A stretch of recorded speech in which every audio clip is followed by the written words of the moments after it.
Hey, it's Keith Weinhold. I have a really important chat with CPA Tom Wheelwright here about some alarming tax changes that can hurt you if you're not aware of them and then don't have a vehicle for doing something about them, including a new 3.8% net investment income tax, something that's really going to hurt small business owners. Will the 1031 tax deferred exchange survive for real estate investors? There's just kind of an overall tax the rich theme that is gaining traction in Congress. We're going to talk about that. What taxes make sense anyway? A property tax or a consumption tax? Does a flat income tax make sense? What about a progressive tax? We're going to get into all that and how it affects you. Some of these are changes that you may very well need to make before the end of the year. Enjoy this chat with Tom Wheelwright and I, a really key conversation about how new tax changes can hurt you and how to avoid them. Conventional wisdom tells you that the government wants to just tax, and a closer look at the tax law really shows you that there are numerous ways to reduce your taxes and benefit from doing what the government wants. And you know, today's guest, really, he told me one of the most salient things ever about reducing your taxes, and that is the most recurrent guest in show history. Back here with us again, he is the Rich Dad Tax Advisor. Welcome back to Get Rich Education, WealthAbility founder and CPA, Tom Wheelwright. Always good to be with you, Keith. Great to be on your show and great to be with your listeners. Tom, you bring energy to an otherwise fairly boring topic, and this salient point that you told me that I brought up, and it's the first time I had ever heard it in my life, is you were the one that let me know that the IRS is a tax code of about 5,800 pages, and it's really only about 30 or so of those pages that are devoted to raising one's taxes with things like those marginal income tax tables and so on. And the other 5,770 pages, the vast majority of this thing is devoted to reducing your taxes. So really, just tell us about some more of your thoughts there and really how the tax code is more of a roadmap for finding the tax reductions and deductions. You know, most people understand that income taxes are there to raise revenue for the government, but the government since the 1960s, really, President Kennedy has, and this is true, by the way, not just in the U.S., but all over the world, has used the tax law as a way to incentivize certain behaviors. So a simple example is you get a deduction for the interest expense on your house. If you're a renter, you don't get a deduction for your rent. So that's an incentive to own a house. And that's a tax incentive. And believe me, every mortgage broker, every realtor knows that they always talk about, well, look, this is a tax break for you, and that's a big selling point for buying a house. Well, that's just an incentive, right? We have other incentives. We have adoption credits. We have credits for sending kids to college. We have a new credit, really a new big credit, child credit, which is really an incentive to have more babies. When you think about it, I mean, it truly is. I have a buddy. He has 6 children. He says, yeah, the child tax credit, we call that the Christmas fund. And it's significant when you've got 6 kids with more than one under the age of 6. So these are types of incentives. Now, most of the incentives go to business owners and investors because what the government wants most are just a few things. They want jobs and they want job creation. So that's why business gets a lot of tax benefits. Then on top of that, they want some other things. They want food to be produced, agriculture. They want energy to be produced, oil, gas, solar, wind. And they want housing. And those are the real estate tax benefits that we've talked about on your show before, Keith. And those are some of the things besides others like research and development, et cetera, et cetera. There are other incentives, but those are ones that I think people would all say, yeah, that makes sense. The government wants you to do that. Well, what the government does is they say, look, we'd like to encourage investors to put their money in those places that suits the government the most. After all, we know that taxpayers people don't really like paying taxes. So when they first experimented with was an investment tax credit. They said, if we give a little investment tax credit for increasing your manufacturing equipment, will you buy more? Sure enough, it worked.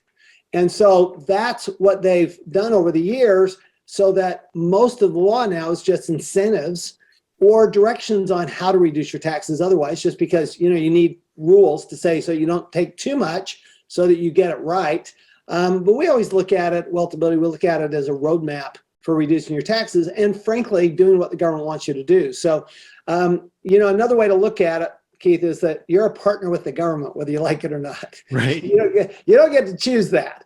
All right. And your choice is you can be a silent partner like most people and just earn your income and pay your tax. Or you can be an active partner and do what the government wants you to do, pay less tax, but put your money where the government wants you to put it and do those activities the government wants. So you get to choose. I don't think the government really cares which one you do. But know that if you choose to be an active partner, that the government is all for that. Well, expanding the child tax benefit might make sense in a nation with declining birth rates. Certainly, you talk about incentivizing what the government wants. We probably want more of a population to have a strong economy. But we talk more about, what parts and what segments of society are taxed. Before we get into more of the specific, Tom, just looking back philosophically, if taxes must exist, let's talk more about what it makes sense to tax and what it makes sense not to tax. For example, a lot of people champion a consumption tax. One might call that a use tax on something like gasoline. Those that use more gasoline to fill up their car with, that commute more, that are wearing out the roads, well, all right, well, that use tax is being built into that gasoline, that consumption tax. And that might be opposite of something where there's sort of this disjointed behavior with who's being taxed. For example, I own rental property in multiple U.S. states, including Texas. So some might say, well, that's really not very commensurate with the taxation there because I'm paying property tax, a big portion of which goes to school tax in Texas, and I don't live in Texas. I don't have kids in Texas. I don't have kids at all. So we talk about use tax or consumption tax. What makes sense? You have renters in Texas and their kids go to school in Texas. So that would be the argument on that side of it, is you're paying property tax on basically on properties that you're renting, and the renters who are using those properties are actually sending their kids to school. It's like I pay property tax. I have commercial property. Okay. I don't have kids in school. I did. Okay. And, I pay property taxes on my home. Great. I'm going to send the neighbor's kids to school because my neighbor sent my kids to school. So that's all fine. Commercially though, I pay much bigger property tax on my commercial building, and there's nobody living in that one. However, my employees do send their kids to school. So, there's some public good here. And, for taxing that. What's really interesting, you mentioned consumption tax, Keith, and the U.S. actually, our income tax really is virtually a consumption tax. If you consider that the only people who pay income tax are those who either consume their income or save their income. People who invest their income do not pay tax. I mean, even if you're putting into a retirement plan, you're paying much less tax in a retirement plan than you would if you invested, if you use that money or put that money into a bank. And so the U.S. has pretty much gone to a consumption tax for its income tax. Most people don't talk about that. You never hear about that. But when you really break it down, investors, if you invest the money, you don't pay tax. If you don't invest the money, if you save the money or you consume the money, you do pay tax. So we are very much in a consumption tax age in the U.S. and the rest of the world. You said something that does make some more sense on the property tax. One could say that, well, when I was a kid and I was in school, other people that paid property taxes basically paid to send me to school, and now I'm paying to send other children to school. I think thinking through it that way makes it easier to, stomach or almost consider it a consumption tax generationally, if one wants to think about it that way. You bring up the income tax, probably the tax type that gets the most attention. Anyone that has a job has to face this. Do you think, Tom, that it makes sense to graduate the income tax like we do, where higher earners get charged at a marginally higher rate? Does that make more sense than having a flat income tax rate? That's probably above my pay grade to say. The argument, of course, is that the more money you make, the less proportion of the money you're going to actually need to spend on basic living expenses. So in other words, if you go back to the origins of the U.S. income tax, it was only a tax on excess earnings. It was never intended to be a tax on basic earnings. That has been since 1944.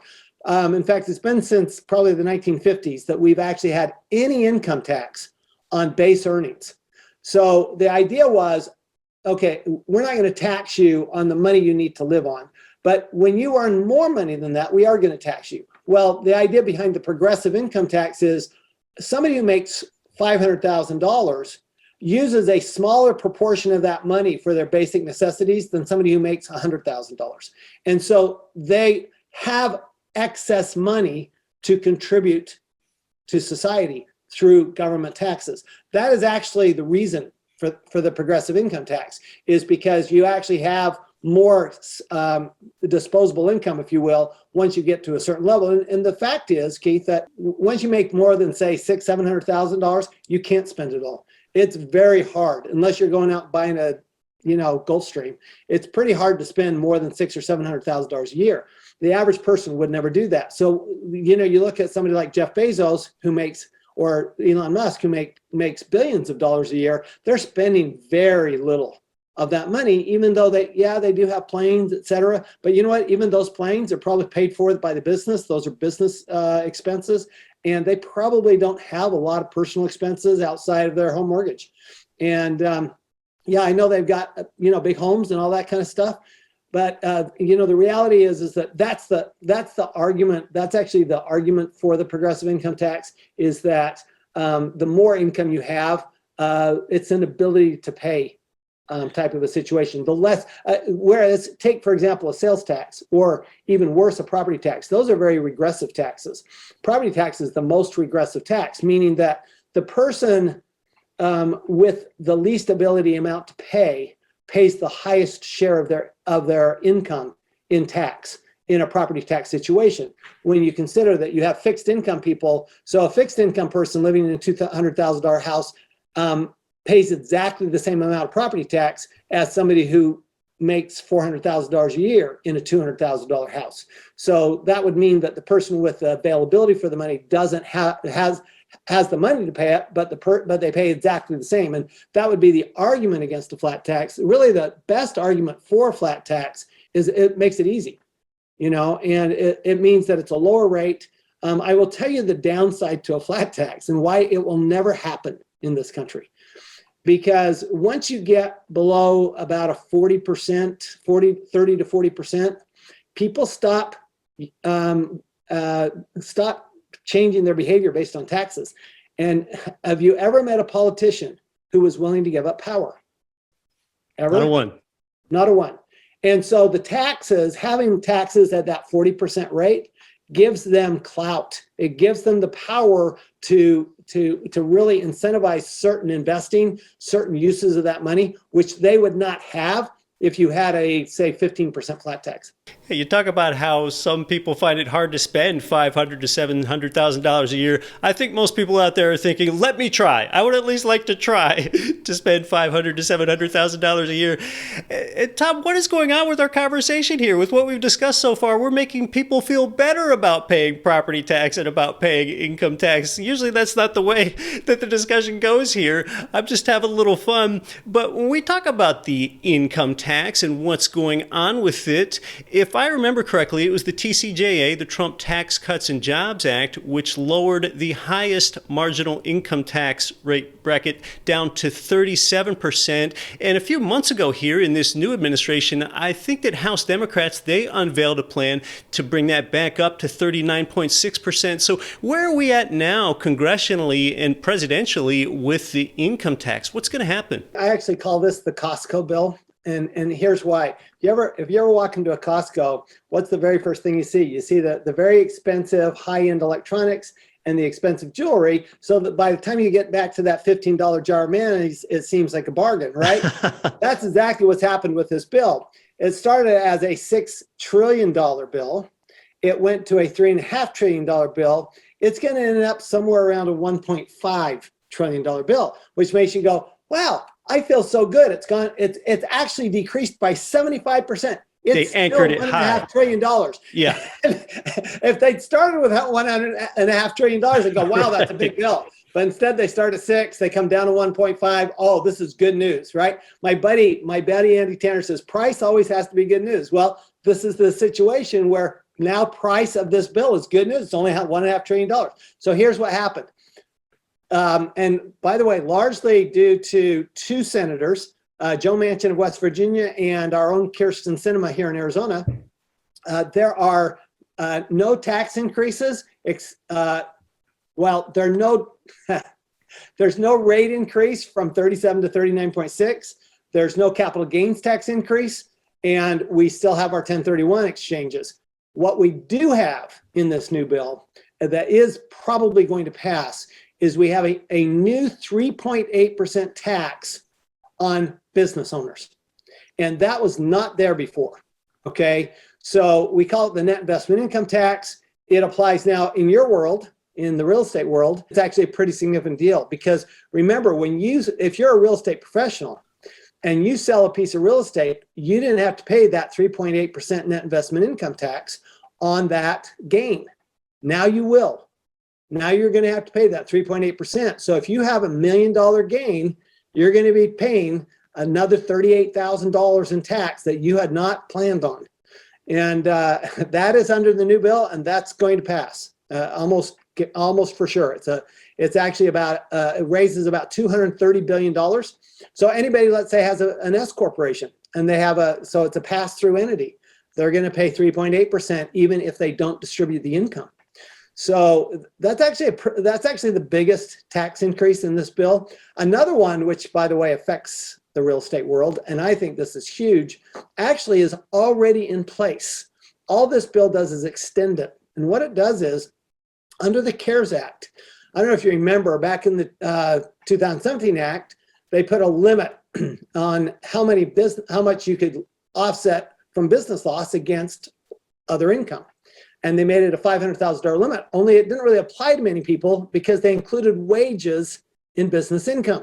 So it could still offset wages. Well, in the CARES Act in 2020, they eliminated wages from the definition of business income beginning in 2021. So what that means is that let's say that you've got two spouses. Let me give you a simple example. One's a real estate professional and the other one makes $1 million as a medical doctor. Okay. Let's say you have $2 million of losses from real estate. You can only offset $500,000 of the wages. That's it. You don't get to offset all the wages anymore. This is new for 2021. This is actually a big deal that nobody's talking about. Right now it goes through I think 2026, and this bill and this new bill would make it permanent.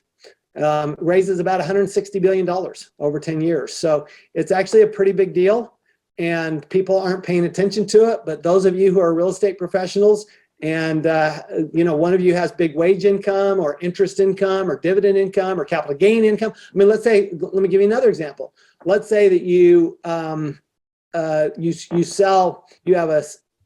business that's in a C corporation and you sell that business and you sell it for $10 million. Guess what? You can only offset $500,000 of gain with your real estate losses. So it's actually a pretty big deal that people aren't paying attention to, and people probably ought to pay a little more attention. People aren't paying attention to it. To drop back on this net investment income tax of 3.8% that you told us about, it's called an income tax, but is that being applied as an income tax or as a capital gains tax? It's an income tax. So it's just a surtax. So you probably heard that if you make over 10 million, you pay a 5% surtax, right? That's under the new bill. There's a 5% surtax over $10 million. And by the way, that 5% surtax is on capital gains and ordinary income, right? So it's not just ordinary income, it's on all income. The 3.8%, people refer to it as the Medicare tax, but it's not. It's not going to Medicare, it's going to the general fund. It's just an additional income tax. It's 3.8% on your income in addition to whatever your tax rate is. So that means that a lot of business owners that might be in a 37% bracket now, or next year going to be in a 40.8% tax bracket. It means that when you sell your real estate, instead of paying just capital gains tax at 20%, you're going to pay capital gains tax at 23.8%. This hurts both business owners and real estate investors, and kind of this entrepreneurship that makes America great and makes people want to take risks just to put more money into the coffers of a general fund, not even anything specific. I mean, Tom, this feels very much just like a tax the rich theme. Well, it is. Here's what it is. It's a tax the sort of rich scheme. So it's not for the very rich, right? The very rich, they've got their own tax, and there is a tax the very rich. That's the 5%, 3% surtaxes when you get over $10 and $25 million. But the sort of rich, they're the ones who really get hit by this, because this net investment income tax applies for somebody, a couple that makes over $500,000, which is not rich, as you know. It's sort of rich. So it really is going to hit. It's not really the 0.1 percenters that really get hit hard. The people that really get hit hard are the 1 percenters, the 2 percenters, the 3 percenters, the people who are in that higher than 500,000, but not, they're not making so much money that they don't need all their money. So it's a very interesting. You're absolutely right. There's I don't think there's any question, and a little political commentary here, but I don't think there's any question that this administration is going after small business. I think it's very clear that they have small business in their sights. Let me give you another example. If you are a union business and you make electric cars, then somebody buys a car from you, they get an extra $4,500 tax credit for buying your electric car than if they buy Elon Musk's Tesla that doesn't have union workers. Wow. So there, that one, by the way, is going to end up in the Supreme Court, because I can't believe that is constitutional. Because you just can't benefit that we have an equal protection rule in the Constitution of the United States. So I don't think it's constitutional, but they're doing it anyway. And they're going to, the idea is that, we want to benefit. Joe Biden has said for many years, I'm a union guy. And he's doing everything he can to protect unions. Well, so who does that hurt? It hurts small business, because small businesses, they can't even afford to be unionized. My dad had a small business. His employees tried to unionize, and he broke it. But if he hadn't, he'd have been out of business. He would never have been able to sustain the cost of union workers. And so I do think that this is a sustained attack. We saw it first during the pandemic when they shut down the small guys but kept the big guys open.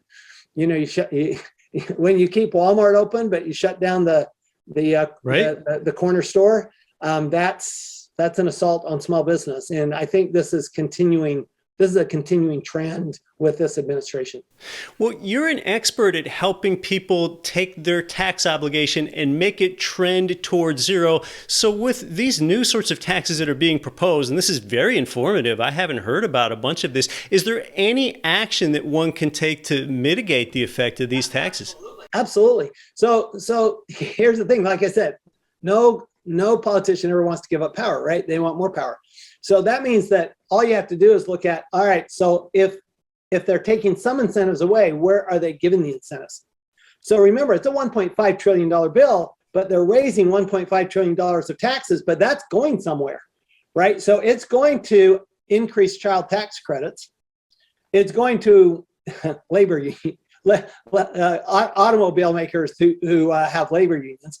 It's going to, Elon Musk will get his share because it's extending the $7,500 credit for electric vehicles. But let me tell you where it's going from an investor and real estate standpoint. It's going into solar and wind energy. And solar and wind, really, when you think about it, those are, they're sort of energy, but they're really real estate. You need real estate to put your windmill. You need real estate for your solar. Nobody puts, right. There are solar farms, which are on land, right, which is real estate, but a lot of solar panels go on roofs. And solar panels are going to get huge tax benefits. Now, they already do get good tax benefits, but this would extend them, and it would make it 30% credit. So if you're a business owner and you put $100,000 of solar panels on your roof, you get a $30,000 credit and an $85,000 deduction. In a 40% tax bracket, you're only paying 36% of the cost of that solar. But the government is paying $30,000 in credits and another $34,000 in the tax benefit for the deduction. So the benefits for solar are going to be huge, particularly for the business owner and people who have businesses, they have buildings, even maybe even single family home owners who are renting those out, or multifamily, and they just have to find a way to pass that cost on to the renter, of course. But the benefits for solar, that's where the big tax benefit is going. This is very emblematic of what I talked about earlier about how so many of the pages of the tax code are really that roadmap for finding the deduction there. So Tom is more than just an alarmist. He makes you aware of what's happening, but he also nearly always has a way in order to offset that or mitigate the effect of that tax on you. No, that's just the way the tax law works. You know, I mean, it's a great tool. Politicians love the tax law. They love using the tax law. They love negotiating over the tax law.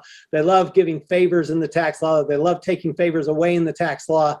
You know, right now we've got this big fight between the Senate and the House. We'll see if they're still fighting by the time we release this podcast. But they're fighting right now over how big should the state and local tax deduction be. I mean, you know, Keith, come on. You're in a state that has no state and local tax. Right. And so basically any state and local tax deduction at all, you're subsidizing through your federal income tax.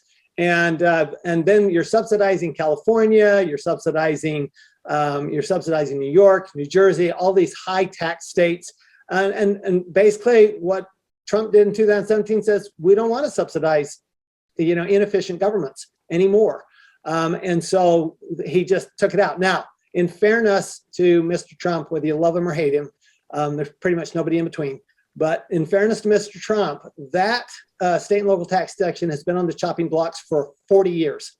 Okay. It was on the chopping blocks back when Reagan had his massive tax change when I was back in Washington, D.C. And it's just not a new thing. And so now what we have is we have New York, New Jersey, Senate, congressmen and Congress people and senators who say, well, we need this state tax deduction and we're going to raise it to $80,000, or we're going to raise it for anybody under $500,000 of income, whatever they're going to do. But whatever the case, it's really a benefit for the rich. And to say that it's anything other than that is a little disingenuous. You're listening to Get Rich Education. Our guest is Tom Wheelwright. You can learn more about him at WealthAbility.com. More when we come back, including what's going on with the 1031 and taxation in an era of high inflation. I'm your host, Keith Weinhold. Average Joe invested in real estate and became a boss. Ever compared investments and wondered, what makes real estate special? Inflation will be your new best friend, and you'll be increasing income while decreasing taxes, because debt-free is dumb, compound interest is lame, the US dollar is fake, and real estate is real. Real estate simultaneously pays 5 ways. People say live below your means. Below your means? And Bassick deals. That's like Bonds bunting. That's like Brady retiring after college. Or Beyonce quitting after Destiny's Child. That's like flying all the way to the moon without walking around on it. That would be like Enter the Wu-Tang 3 Chambers.